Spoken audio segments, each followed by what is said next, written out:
Hello and welcome to a YouTube channel that's new. My name is James DePrima, and on this channel, this is strictly for movie reviews only. And as you can tell by the channel's name, Capped Critic, I will be wearing a hat. Doesn't matter what kind, I'll be wearing a hat in all different types of reviews. So, I'm going to start off with the first review, and mainly, a film that I know best and by heart, Gone with the Wind. Gone with the Wind is one of my favorite movies on the top 10 list of my personal favorite films that I go to if I want to watch a good movie. Now, as someone who's into film, who loves film, I like to have different top 10 categories for all different types of films.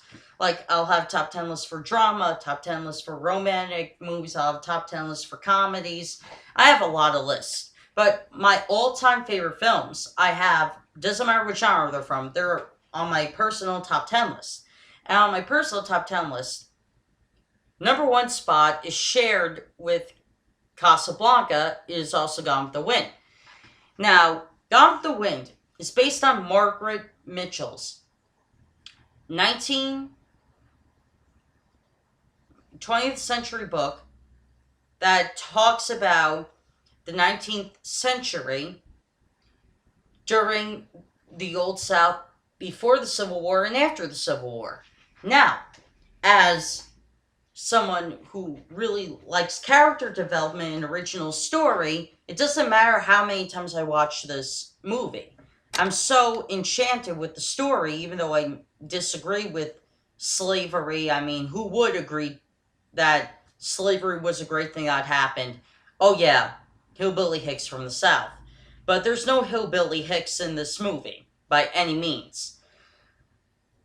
Although they're rebels, but they're rebels that you can kind of relate to. For example, when you watch Gone with the Wind, you're seeing a point of view from Scarlett O'Hara's eyes. Not Rhett Butler's eyes, not Ashley Wilkes' eyes or Melanie Wilkes' eyes. You're seeing it strictly from Scarlett O'Hara's point of vision. So, you're basically seeing the story through her eyes alone. And so, with that being said,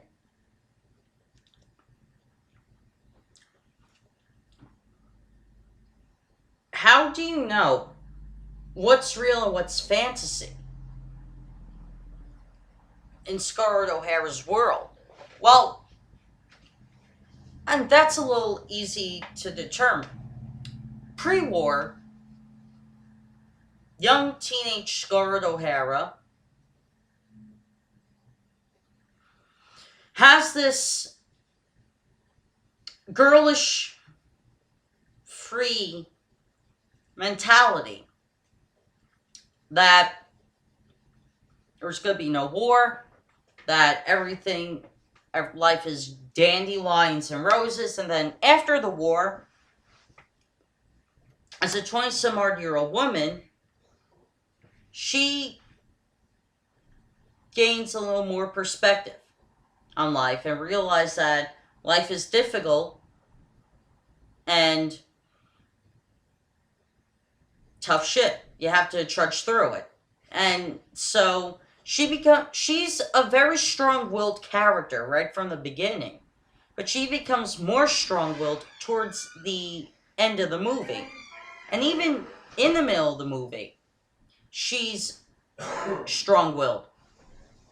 Now, this movie can be actually categorized in a comedy, in a war film, in a drama film. The reason why I say that, why comedy, is also because Scarlett O'Hara and Rhett Butler, who's played by Clark Gable, they have this funny romantic comedy chemistry. There's humor to their romantic story, and you want to root for them, but at the same time, you know that they're not meant for each other, because Scarlett O'Hara is a heroine And as much as like Red Butler, we hate to admit it, but he's kind of a villain. We hate to admit it.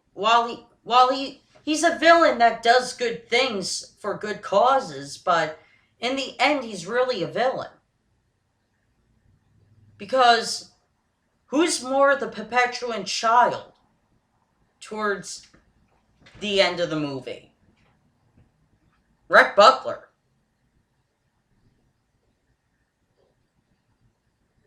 Granted, he's gone through hardships himself in the movie, but still, Scarlett takes the good and the bad with life and trudges through it, while Rhett Butler seems to harp on only the bad. And is this good for his character in the movie? Well, yeah, because you kind of need that. Because Rhett Butler,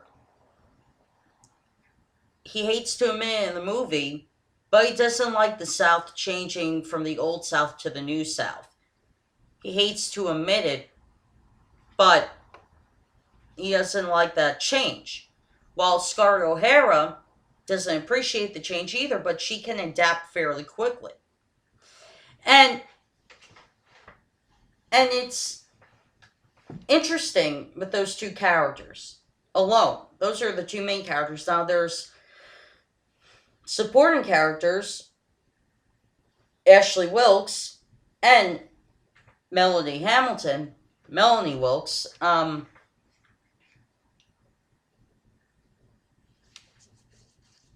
Melanie Hamilton is played by Olivia de Havilland, and who's going to turn 100 this year.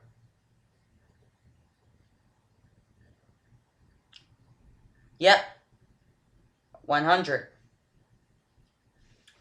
And so she plays this character opposite of Scarlett, where Scarlett is heart and strength, more strength than heart, while Melanie is more heart than strength. So therefore, gives her character more of a weaker willed appearance. And I'm going to say what happens to her in the movie. Of course, I'm not giving a lot of the plot points away. But, yeah, Melanie Hamilton's character is weaker than Scarlett O'Hara, where Scarlett O'Hara is stronger, who's played by Vivien Leigh. Now, Ashley Wilkes is an interesting character. An interesting character at that. Hold on. And he's played by Leslie Howard. Now, Ashley Wilkes is an interesting character now, and I'll explain why. You can't tell exactly who he is or what and how he thinks. You could tell right off the bat he's a Southerner and thinks like a Southerner, but his character is oddly placed in the story. There's no, I mean, you have to imagine, this is the South, pre and after Civil War. Now, prior to the Civil War, what was the mentality of a lot of Southern men?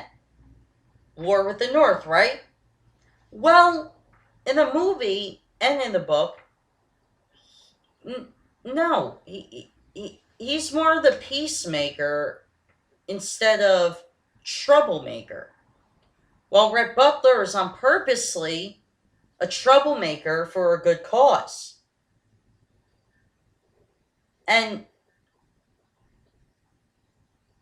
it's like he's a hero and Scarlett O'Hara's a heroine,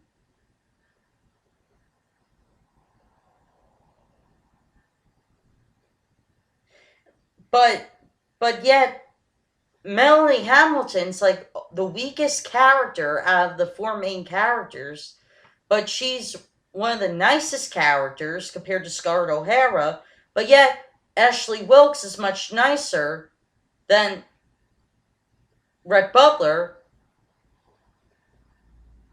but yet Rhett Butler is less wise than Ashley Wilkes. So these four main characters, I say four main because they're really supporting characters, but these four main characters complement each other. It's like the four faces of the Old South. That's what kind of what they are in the story. And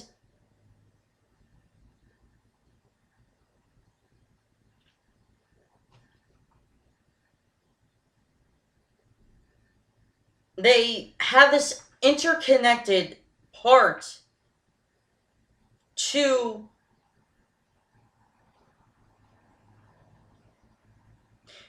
the story itself. And because it's such an amazing story, such an amazing, well told story from the perspective of someone who grew up in the Old South and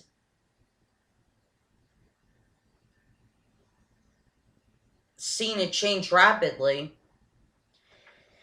you get the point of view other than the North won. You get the point of view other than the North suffered a little while the South suffered a lot. And was Gone with the Wind designed to make you feel sorry for the South? No. But it was giving the different perspective than from what Northerners view the Civil War. I'm a neutral standpoint now because I know more about the Civil War, and I'm at a neutral standpoint. I give credit to the Confederate Army for the first like 3.5 years of the war because they were the stronger army. But then the other 2.5 years, the Northern Army, you have to give them credit too, because Ulysses S. Grant came in and helped the Tecumseh C. Sherman win the war for the North. So both armies were incredibly well armed. It's just that the South was better at planning than the North was, even though the North was more equipped. So this movie, even though fictionalized, gives a shed on the reality of the Civil War, even though I wasn't personally born during the Civil War. But gives more of a reality to it than most school lessons does, especially from the South point of view. So it's a real good movie to watch, and it's a great classic. I mean, no ifs, ands, or buts about it. It was on AFI's 100 Years, 100 Movies list of greatest films of all time. It is by far one of the greatest films of all time, in my opinion. It's one of my personal favorites. But, yeah, it's worth watching. I didn't give a lot of the plot points away, gave the main characters away. Other than that, you have to see the movie for yourself. It's incredible. From cinematography to directing to acting to story, it's worth watching. See ya.